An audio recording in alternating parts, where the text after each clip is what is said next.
Hey guys, it's Brian back at you with another video where my goal is to help you unlock a rewarding career and to create a life that you'll be proud of. And if you want more job search tips and career growth insights so that you guys can land that dream job, switch careers, or get that next promotion, then be sure to hit that subscribe button. When you get laid off, we immediately think of brushing up the resume and writing up a cover letter and then just hopping onto all the LinkedIn sites, Indeed, ZipRecruiter, and applying to those jobs. I get it. It's action and busyness in that really shocking event that will help us get through it all.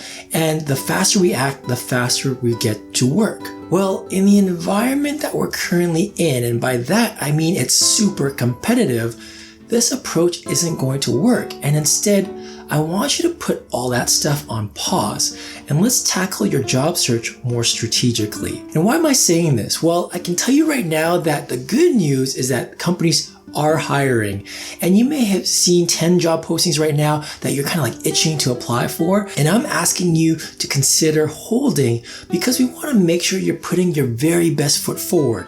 And that means giving your 110% on these job postings, and that means no half-assed resumes, no half-assed cover letters, and no shaky interviews. Especially in times of stress and emotion, it's even more important that we slow things down a bit and just breathe. Here's what I want you to do. The first thing, I want you to grab a piece of paper or get in front of the computer and just think back at your career and think of all the accomplishments and achievements in your previous roles.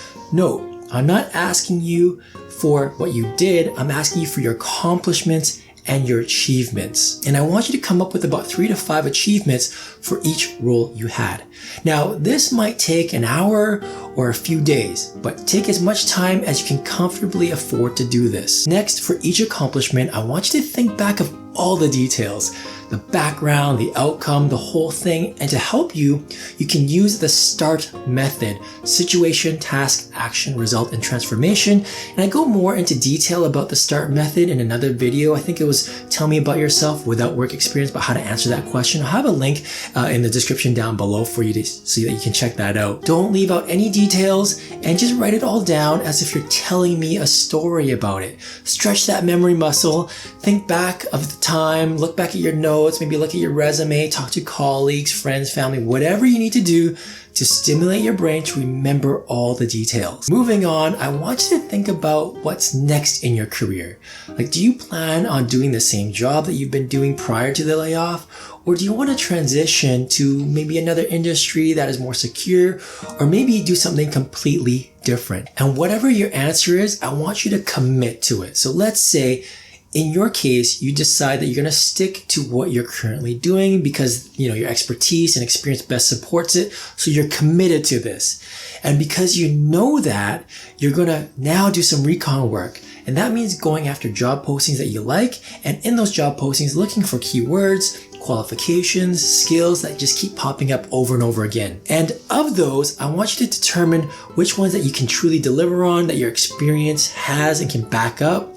And now I want you to record those keywords, certifications, qualifications, skills, education, record them all down, write them all down, and just keep that to the side. Good, you're doing amazing, and I promise you all the stuff that we're doing is gonna come together. Now, let's say we meet for the first time in an elevator, and in our small talk, I ask you, so what do you do for a living? Now, I know you're laid off, but in this example, I want you to not tell me that. Instead, I want you to tell me the ideal situation of how you want to be known. So I want you to create an elevator pitch, and here are the rules. Keep it to no longer than 5 sentences. Keep the statements factual and not subjective. Stick to your hard skills. And tell me why you're different than others that are doing the same thing as you. So let's take a step back and remind ourselves of what we've done so far. Number 1, we've identified our accomplishments. Number 2, we've created captivating stories about them. Number 3, we've identified the keywords, requirements, and skills that you actually have and that matches the specific job or profession that you've committed to.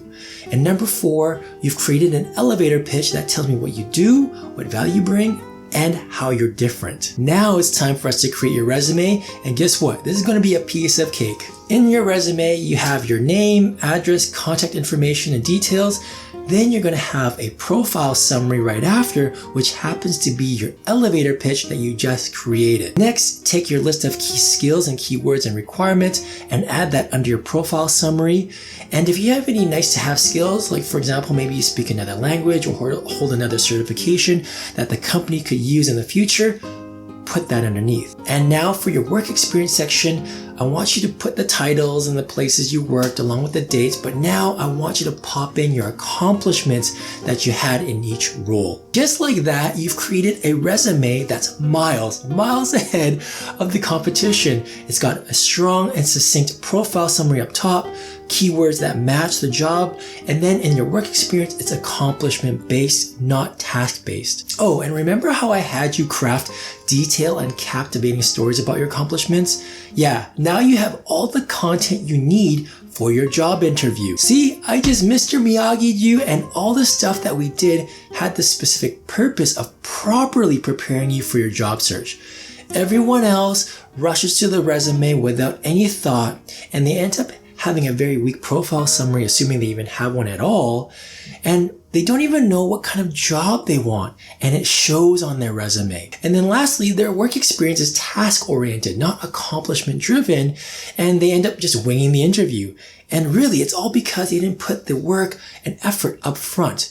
They're doomed to fail, but not you. So if you guys want more job search tips, watch this playlist here. And if you want me to review your resume, go to my website, 101mentoring.com/resume reviews. Guys, thank you so much for watching, and I'll catch you next time. Cheers.